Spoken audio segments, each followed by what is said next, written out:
Boa noite, meus irmãos.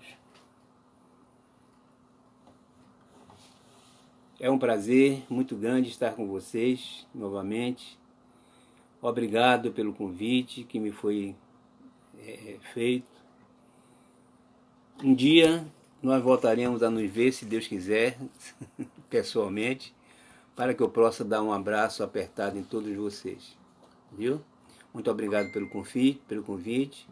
Hoje nós vamos fazer uma palestra mais direcionada às leis, né, divinas, porque o título da palestra é Não Vim Destruir a Lei. Né? Eu espero, eu sempre digo, quando a gente prepara uma palestra, né, tudo bem preparadinho, os companheiros lá de cima vêm e dizem assim, não é bem por aí, eu quero dessa forma.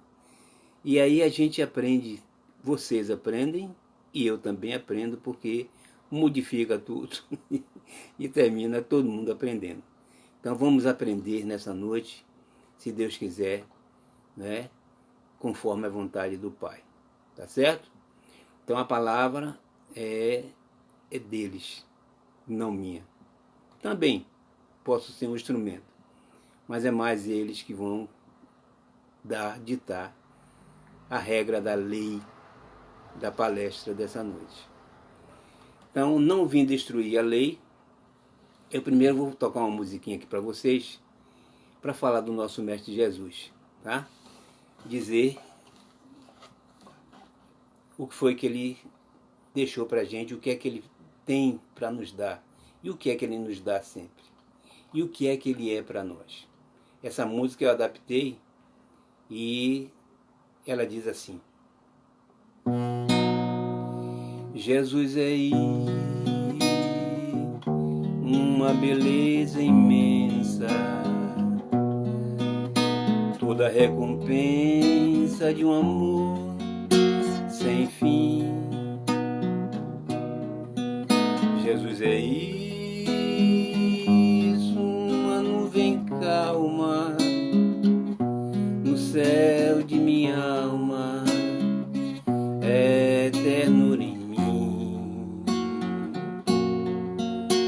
Jesus é isso, estrela matutina, luz que descortina um mundo encantador. Jesus é isso, palco de ternura, lágrima que é pura, paz do meu amor.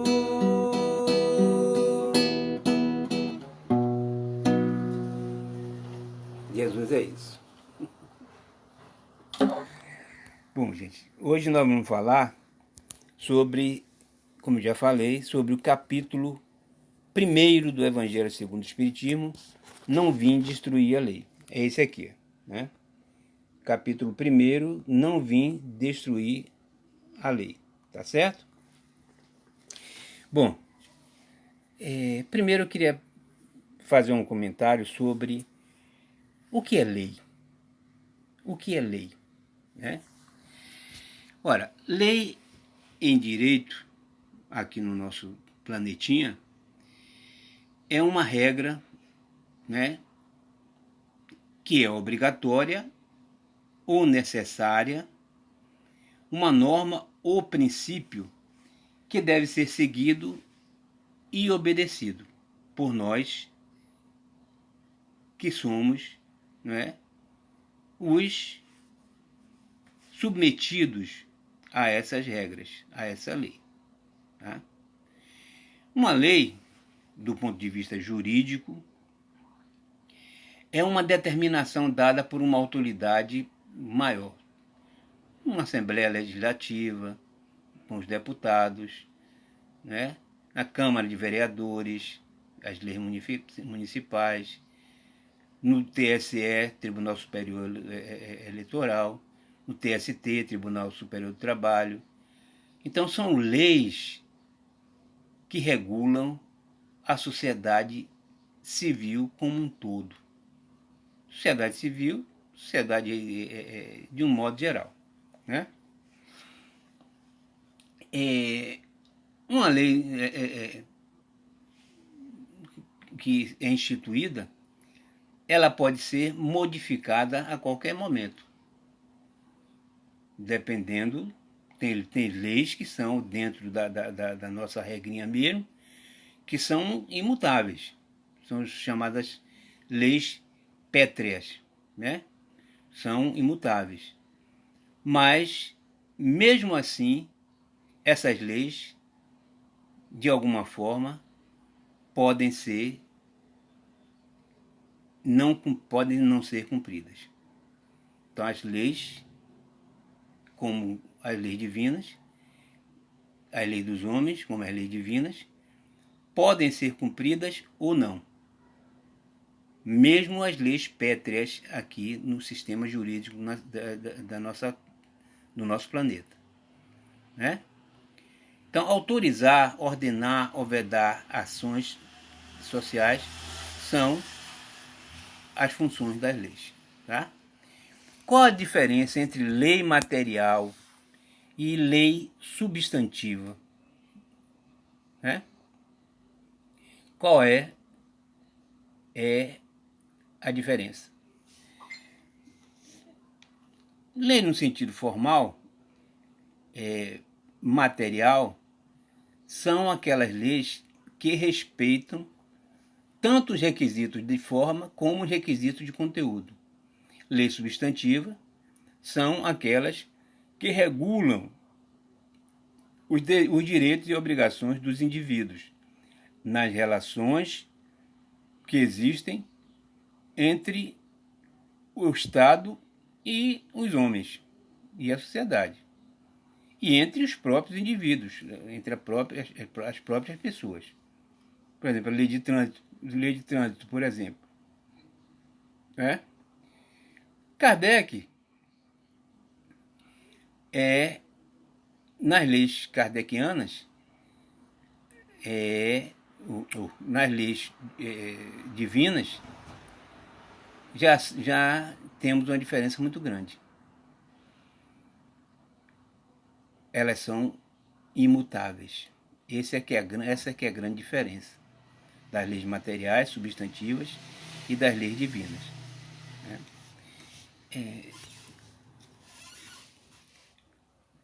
Moisés, deixa eu somente ler aqui no Evangelho, na lei mosaica há duas partes distintas: a lei de Deus, promulgada no Monte Sinai, e a lei civil ou disciplinar, decretada por Moisés.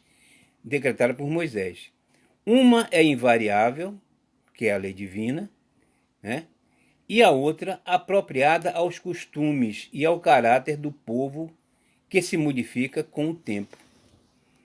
Então observe que aqui está dizendo, uma é invariável, que é a lei divina, e a outra apropriada aos costumes. Moisés, ele fez as suas leis, instituiu as suas leis, dizendo que também eram leis divinas, porque os homens da época, os judeus, e todos os povos da antiguidade, eles simplesmente não queriam cumprir lei nenhuma regra. Eram completamente obstinados, eles só queriam fazer o que eles queriam, muito rebeldes. E aí Moisés, obedecendo à sabedoria divina, com certeza, ao instituir suas leis, disse: olha, essas leis são de Deus.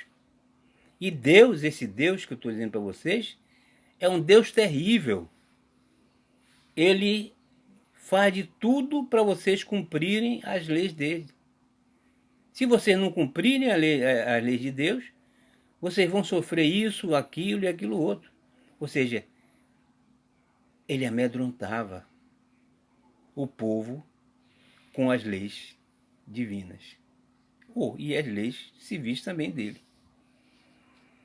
Então as pessoas tinham medo, né? Das leis divinas e das leis civis. Por isso buscavam cumprir essas leis. Tá? Jesus aí veio, Jesus Cristo, deixa eu ler aqui.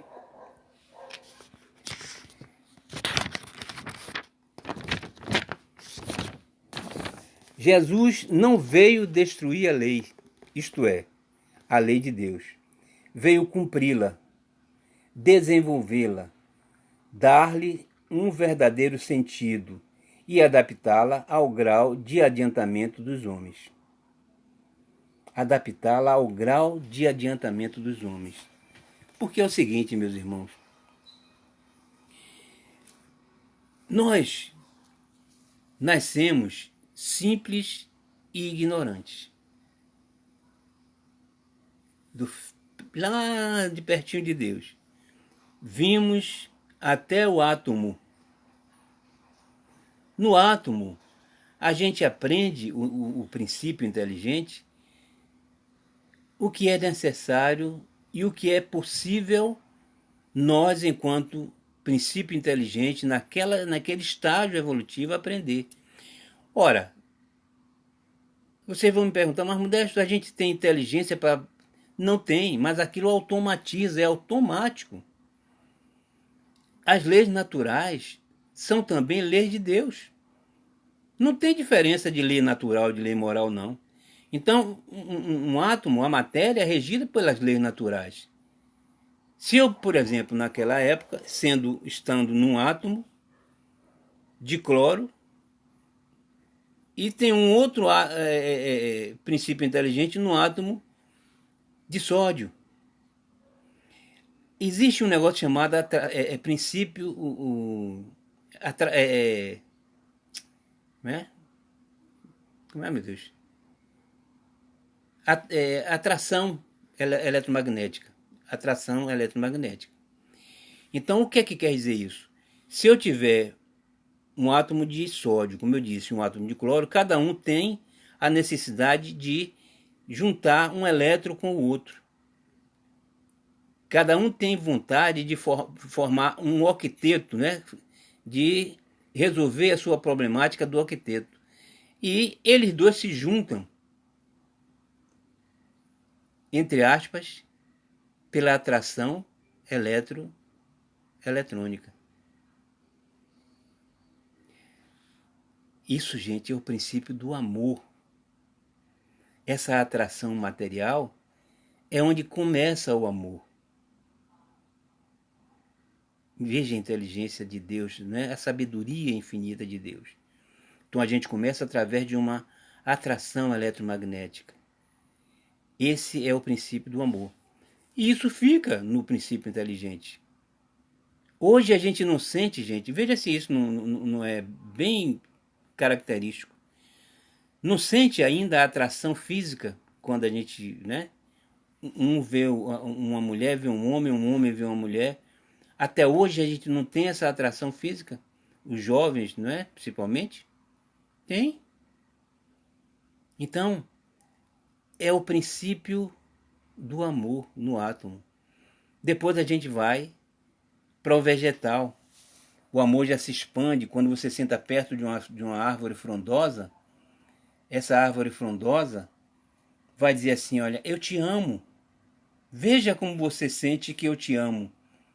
Quer ver? Sente perto, debaixo de uma árvore frondosa, com a sombra, para você ver se a gente não sente um prazer muito grande de ali estar. É o vegetal mandando para a gente o seu princípio vital. É o amor do vegetal.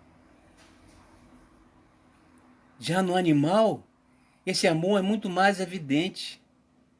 Eu tenho 2 cachorrinhas. Quando eu chego em casa, elas botam a barriguinha para cima para eu coçar a barriguinha dela, dizendo assim, ó, eu te amo tanto. E me olham com aquele olhar assim, de amor de verdade. Eu sinto isso. Não precisa ela dizer au, au. Não, eu te amo. Basta eu chegar perto e sentir o amor. Elas também sentem em mim isso. Então o amor no animal já é muito mais evidente. E aí a gente vai evoluindo. Chega no homem de Neandertal, a gente já tem as leis de Deus na consciência. E aí o homem de Neandertal já tem capacidade de começar a aprender, de começar a sentir a necessidade de amar.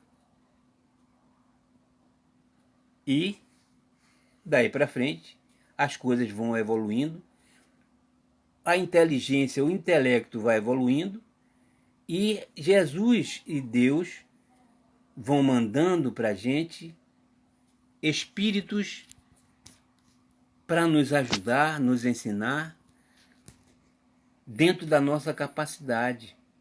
Então, o homem da Idade Antiga recebeu os ensinamentos de Moisés. Moisés veio antes de Jesus 1.350 anos. 1.350 anos antes de Jesus.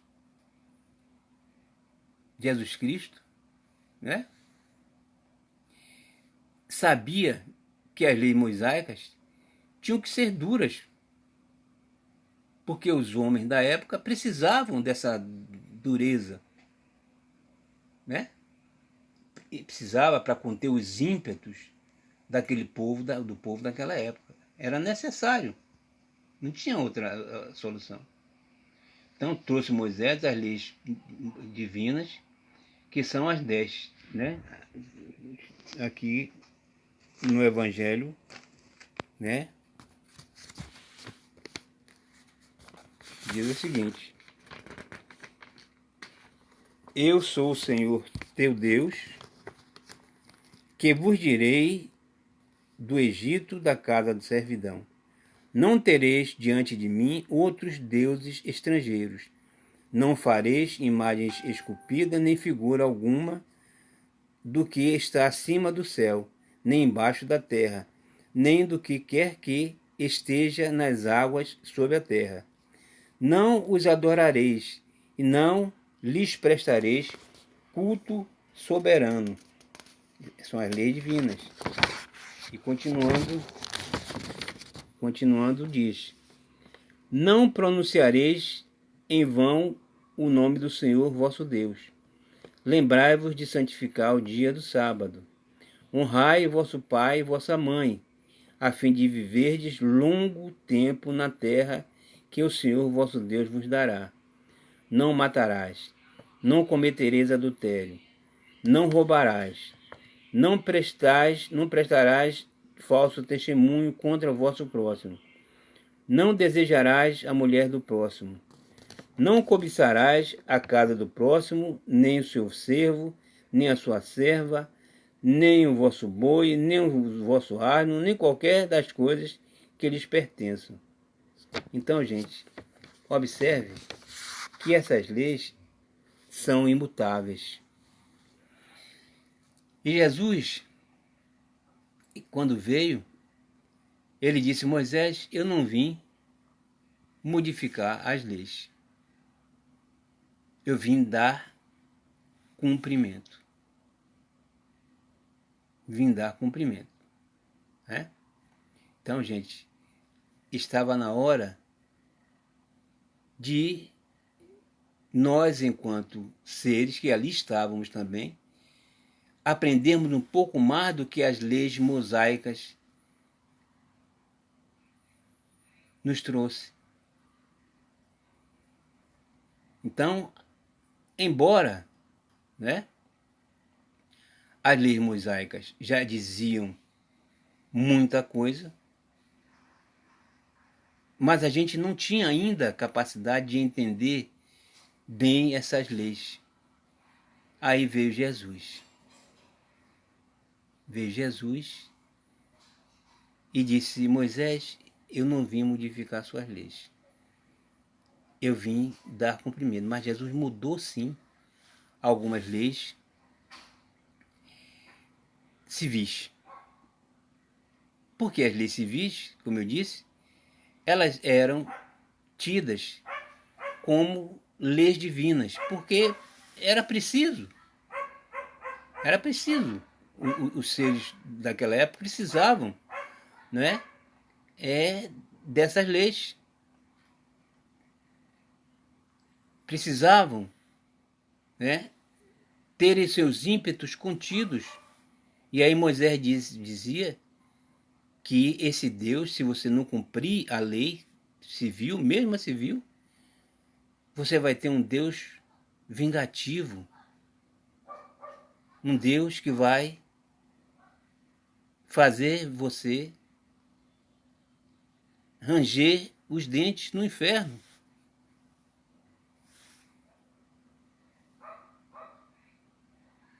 E Kardec,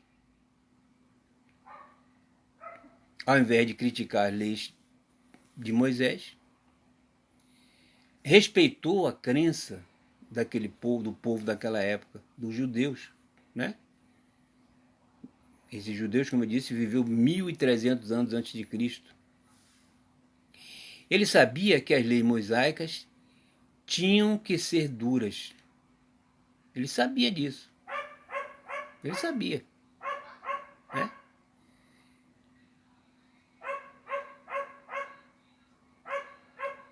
Então, o que foi que Kardec fez? Nas leis civis, o Torá, né?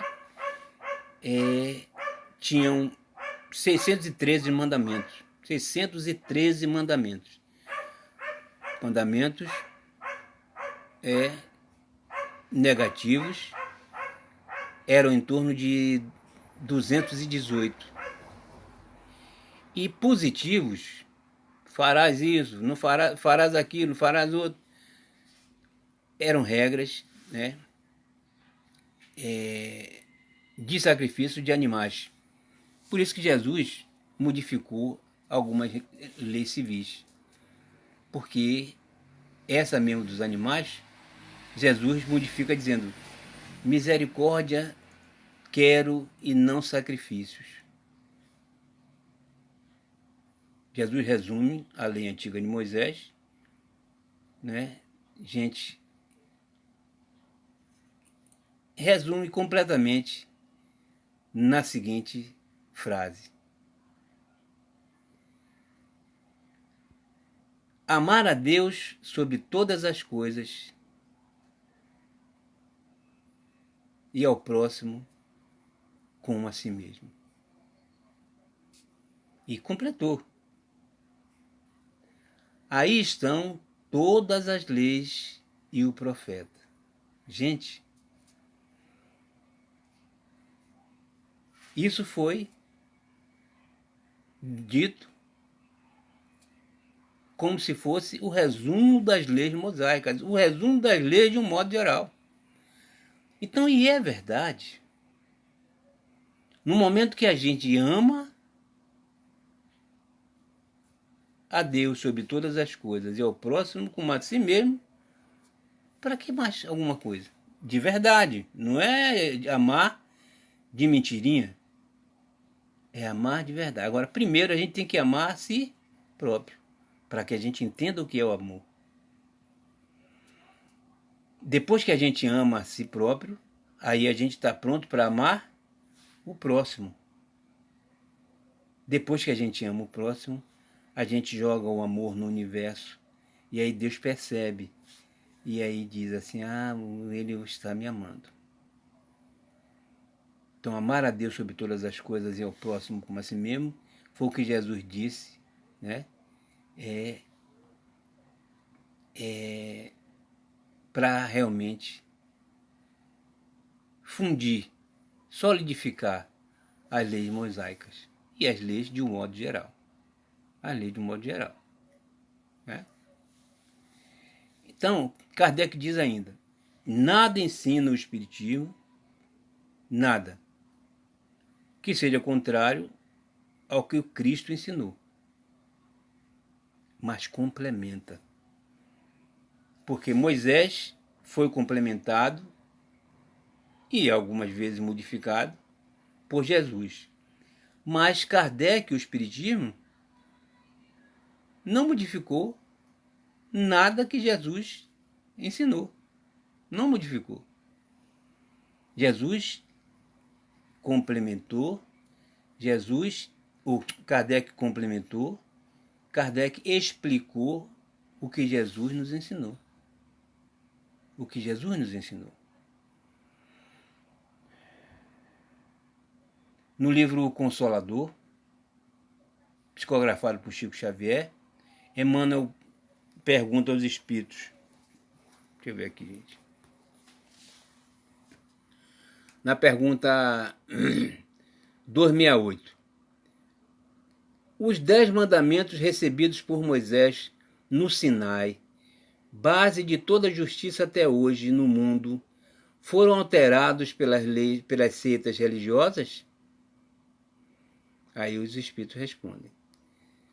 As seitas religiosas de todos os tempos, pela influenciação de seus sacerdotes, procuram modificar os textos sagrados. Todavia, apesar das alterações transitórias, os 10 mandamentos, transmitidos à terra por intermédio de Moisés, voltam sempre a ressurgir na sua pureza primitiva, como base de todo o direito no mundo, sustentáculo de todos os códigos da justiça terrestre. Ou seja, não houve modificação no Decálogo, embora algumas religiões, algumas seitas, busquem modificar. Mas no Espiritismo a gente vê que não houve modificação. Não teve como modificar. Tá? Porque, gente, observe, não estamos falando mal de nenhuma religião, de jeito nenhum. Mas as religiões, elas são de acordo com o tempo de cada um, com o grau intelectivo, moral das pessoas. Então, na época de Moisés, era preciso aquela lei, era necessária aquela lei. Depois veio Jesus e disse, gente, eu não posso dizer para vocês tudo que eu tenho para dizer, porque vocês não vão entender ainda, não tem condição. Mas eu vos enviarei um Consolador que vai dizer tudo o que eu disse e muito mais. Ou seja, meus irmãos, eu não posso, por exemplo, pegar uma equação E é igual a MC ao quadrado e dar a uma criança de 3 anos, eu posso dizer, filho, destrinche essa equação, me diga o que quer dizer. Ela não vai conseguir me dizer isso. Não adianta eu querer antecipar uma coisa que a criança ainda não está apta a responder. No entanto, se eu der para um físico, ele vai destrinchar e vai me dizer, rapaz, isso aí é a lei de Einstein. É a lei de Einstein. E vai destrinchar para mim essa lei. Porque ele está com capacidade, ele tem uma capacidade de desenvolver e de me explicar, porque ele já tem essa capacitação. Então, os espíritos vêm até nós, em cada época, nos ensinar aquilo que nós estamos em condições de aprender. Aquilo que estamos em condições de entender. Então aqui tem amar a Deus sobre todas as coisas e ao próximo como a si mesmo. E acrescentando, como eu disse, aí estão as leis e o profeta. Por essas palavras, o céu e a terra não passarão sem que tudo esteja cumprido até o último iota, né? Quis dizer Jesus ser necessário que a lei de Deus estivesse em cumprimento integral, isto é, fosse praticada na terra inteira, em toda a sua pureza, com todas as suas ampliações e consequências. Efetivamente, de que serviria haver sido promulgada aquela lei se ela devesse constituir privilégio de alguns homens, ou, ao menos, de um único povo. Sendo filhos de Deus, todos os homens, todos sem distinção, nenhuma são objetos da mesma solicitude. Então, todos precisavam entender a lei de Deus, né, igualmente do jeito que estava sendo dita, embora cada um tivesse o seu grau de compreensão, de entendimento. Então, o papel de Jesus, continuando aqui no Evangelho, o papel de Jesus não foi o de simples legislador moralista, tendo por exclusiva autoridade sua palavra. Cabia-lhe dar cumprimento às profecias que lhes anunciaram o advento. A autoridade lhe vinha de natureza excepcional, do seu espírito e da sua missão divina. Ele viera ensinar aos homens que a verdadeira vida não é a que transcorre na terra, e sim a que é vivida no reino dos céus. Viera ensinar-lhes o caminho que a esse reino conduz, os meios de eles se reconciliarem com Deus e de pressentirem esses meios na marcha das coisas por vir, para a realização dos destinos dos homens. Entretanto, não disse tudo, limitando-se respeitosamente a muitos pontos, a lançar o germe das verdades que, segundo ele próprio o declarou, ainda não podiam ser compreendidos. Ainda não podiam ser compreendidos. Aí veio Kardec e deu para a gente essa doutrina maravilhosa através dos espíritos. Que maravilha! Hoje a gente compreende tudo que Jesus falou, tudo que foi dito por Moisés. É claro que, gente, que também dentro do próprio Espiritismo existem os degraus, os degradês. Cada um entende, é por isso que eu digo nas palestras. A gente faz as palestras, cada um sai daquela palestra com um grau de entendimento, porque não somos iguais. Uns entendem com mais facilidade, uns compreendem com mais facilidade, outros não. Outros não. Uns compreendem muito facilmente o que Jesus quis dizer, amar ao próximo como a si mesmo e a Deus sobre todas as coisas. Outros não compreendem com facilidade, com a mesma facilidade, né? Então é sempre dessa forma. O conhecimento, ele vem aos poucos. E é por isso que eu digo sempre, é necessário ler o livro dos Espíritos, buscar o esclarecimento todo dia. Eu leio o livro dos Espíritos todo dia. E cada dia eu aprendo uma coisa nova, parecendo que eu estou lendo naquele dia pela primeira vez. Já lendo há mais de 40 anos.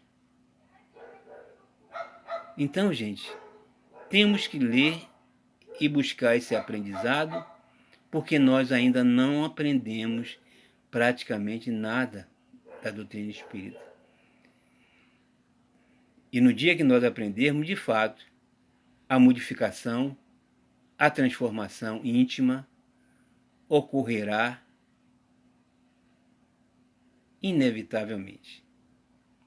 Inevitavelmente. Tem um amigo meu que diz: Modesto, qual é a finalidade precípua da religião? Aí eu disse a ele: ligar o homem a Deus. O nome religião quer dizer isso, né? Tem até gente que diz que o espiritismo não é religião. Eu faço uma ressalva e digo para vocês, meus irmãos, que a doutrina espírita é a maior religião que nós conhecemos. Não só é religião, como é a maior religião que nós conhecemos. Não essa religião que a gente entende por aí, com dogmas.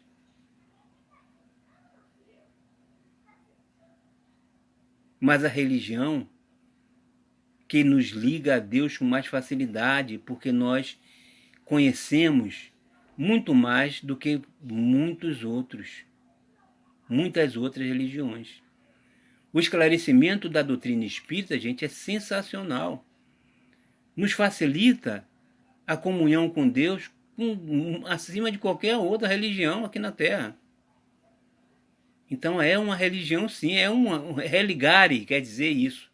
Religar a Deus. Não, como eu falei, essa religião com dogmas, com rituais, não, nada disso. Mas essa religião no sentido de nos religar a Deus com muito mais facilidade. E eu disse a ele isso. Então, gente, aprender é exatamente buscar essa transformação. Porque não adianta a gente ler, não adianta a gente compreender e não aplicar no nosso dia a dia. Não aplicar. Então, aprender e aplicar é a finalidade da nossa doutrina. É a finalidade de qualquer doutrina. Qualquer doutrina, gente. Se a gente está na missa ouvindo o padre falar, aprende o que o padre está dizendo, mas não fica somente naquilo ali. Saiu da igreja, começa a praticar as mesmas coisas que praticava antes. Como tem gente dentro do centro espírita que sai, enquanto está ali no centro espírita, está uma maravilha. Mas quando sai do centro espírita, não pratica, esquece completamente de tudo. Errado. Errado. Ainda no Consolador, tem lá uma pergunta 272, né, que diz o seguinte: qual a significação da lei de Talião, olho por olho, dente por dente, em face das necessidades da redenção de todos os espíritos pelas reencarnações sucessivas? Veja bem a pergunta, olha. Qual a significação da lei de Talião, olho por olho, dente por dente, em face da necessidade da redenção de todos os espíritos pelas reencarnações sucessivas? É exatamente isso. Eles respondem: a lei de Talião prevalece para todos os espíritos que não edificaram ainda o santuário do amor nos corações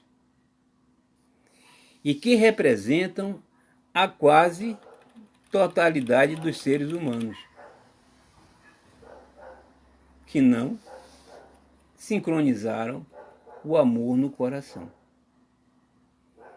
Presos ainda aos milênios do pretérito, não cogitaram de aceitar e aplicar o Evangelho a si próprios, permanecendo encarcerados em círculos viciosos de dolorosas reencarnações expiatórias e purificadoras. Não tem para onde correr. Tem que reencarnar várias vezes, até aprender a amar, até aprender a praticar o amor, a paciência, a tolerância, a indulgência, o perdão.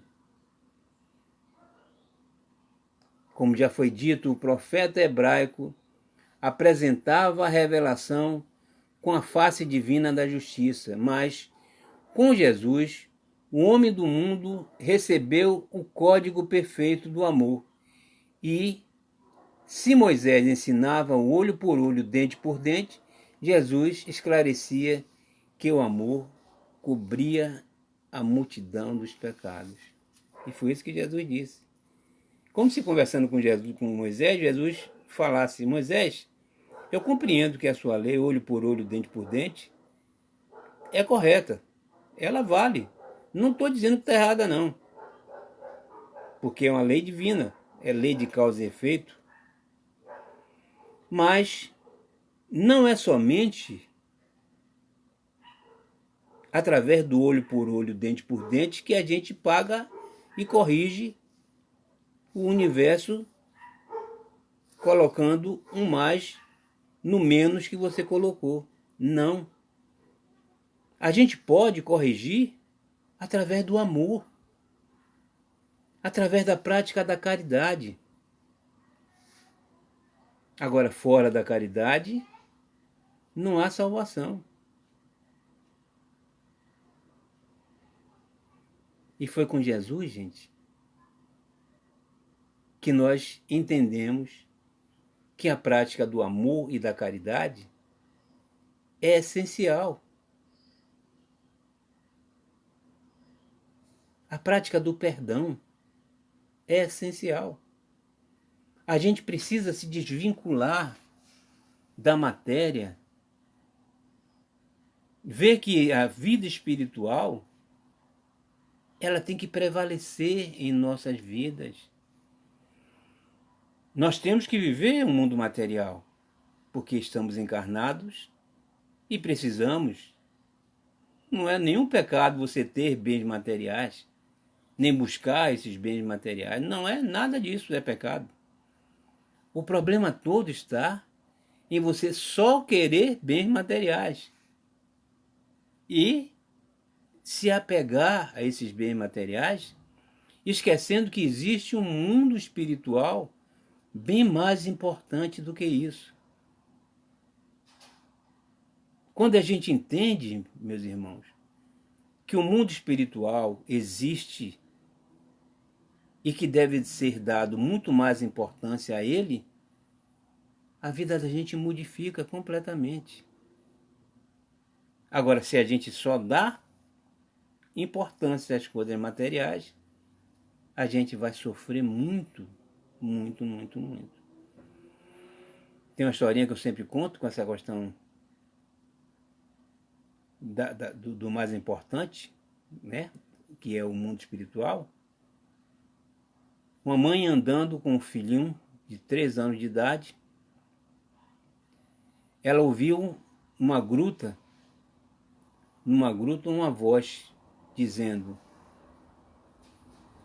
olha, aqui dentro dessa gruta tem o que você quer. Agora pegue tudo e saia rápido, porque a gruta pode fechar-se a qualquer momento e não vai abrir mais. Aí ela olhou para dentro da gruta, pegou seu filhinho, levou para dentro da gruta, deixou ele sentadinho e viu ouro, prata, brilhantes, de montão, para fazer ela bilionária. Ela começou a pegar, botar dentro da bolsa, botar na saia, enchendo a saia, botando para fora, enchendo a saia, botando para fora. Tem uma hora que ela enche a saia, vai botar para fora, a porta da gruta se fecha com a criança lá dentro.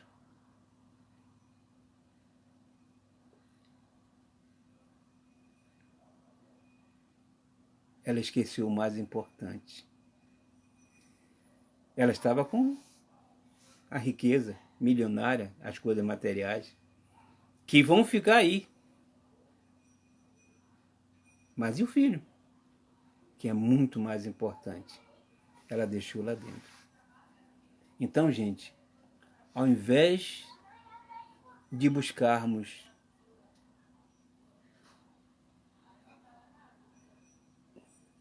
a matéria, simplesmente, o tempo todo, é lembrarmos de cumprir a lei divina, principalmente a lei de amor, justiça e caridade.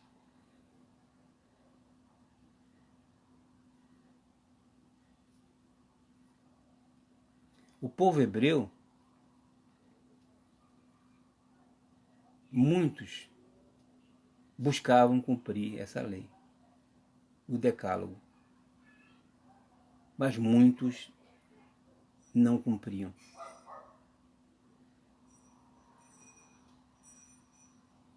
Eles davam mais importância ao cumprimento das leis materiais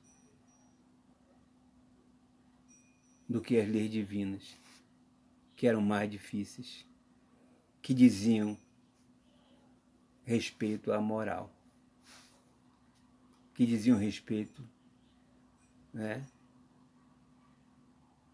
ao que Deus deixou de mais importante para a gente. Eu sempre digo, no Espiritismo e nas palestras, de um modo geral, que muita gente deixa o Espiritismo quando começa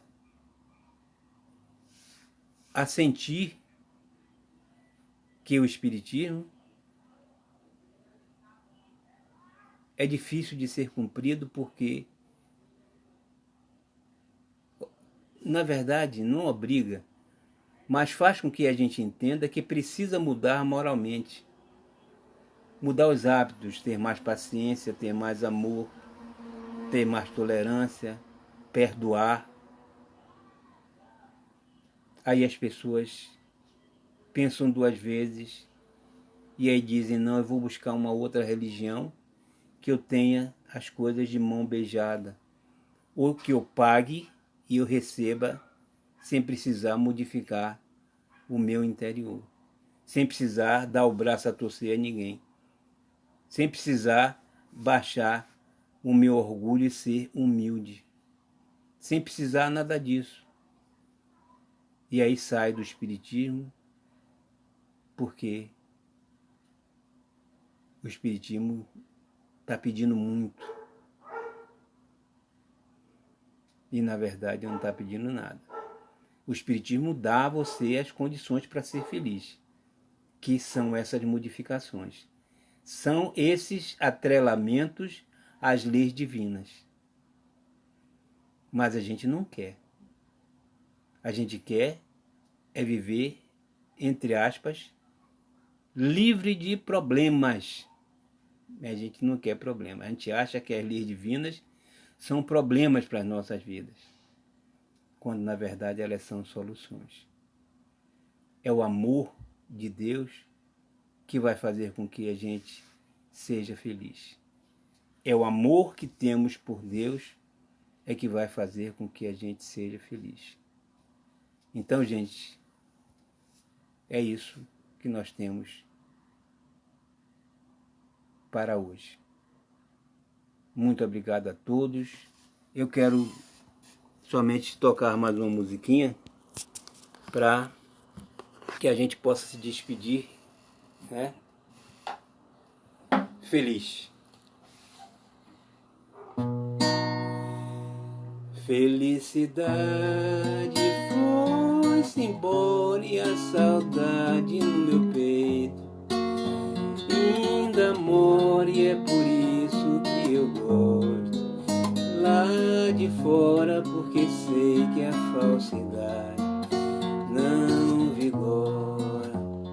Felicidade foi-se embora e a saudade no meu peito ainda mora, e é por isso que eu gosto lá de fora, porque sei que a falsidade não vigora. A minha casa fica lá de trás do mundo, onde eu vou em um segundo quando começo a pensar. O pensamento parece uma coisa à toa, mas como é que a gente voa quando começa a pensar? Felicidade foi-se embora e a saudade no meu peito ainda mora, e é por isso que eu gosto lá de fora, porque sei que a falsidade não vigora.